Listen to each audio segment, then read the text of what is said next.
Which of the following alcohols on dehydration with concentrated H2SO4 will yield but two ene. बरं, आता इथे आपल्याला काय दिलेलं आहे, तर जो ROH आहे आपला म्हणजेच काय तर अल्कोहोल पासून आपल्याला काय मिळवायचं आहे तर ब्यूट-2-इन मिळवायचं आहे। म्हणजेच काय ब्यूट-2-इनचं मीनिंग काय आहे तर CH3 CH double bond CH आणि नेक्स्ट वन काय येणार आहे आपला CH3, हा आपला प्रोडक्ट असणार आहे। प्रोडक्ट पासून आपल्याला रिएक्टंट मिळवायचा, हा तुमचा सिंपल क्वेश्चन आहे। Concentrated H2SO4 as a reactant इथे यूज करू शकतो आपण।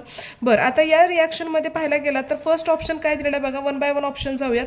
फर्स्ट ऑप्शन दिलेला आहे two methyl butane two ol. Butane two ऑलचं मीनिंग काय बघा, CH3 COH इथं घेतलेलं आहे आणि इथेच काय येतं आपल्याला मिथाइल, नेक्स्ट वन काय येईल बघा CH2 आणि CH3।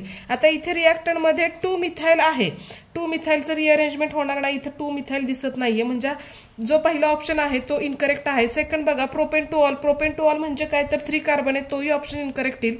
थर्ड ऑप्शन काय येतोय बघा 2 मिथाइल प्रोपेन टू ऑल, परत एकदा प्रोपेन आलंय, नकोय आपल्याला ऍक्च्युअली कोणता हवा आहे तर ब्युटेन हवा आहे, तर ब्युटेन हा पण ऑप्शन इथे नाहीये। जर आपण डी ऑप्शन बघितला तर सेकंडरी ब्युटाइल अल्कोहोल दिसतोय।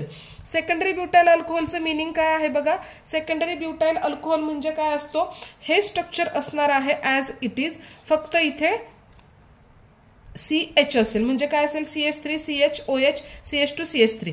इथला जर OH गेला आणि इथला जर H गेला तर काय होणार आहे बघा, आपला इथे डबल बॉन्ड मिळेल, म्हणजेच option D it's a correct for this question now. Okay.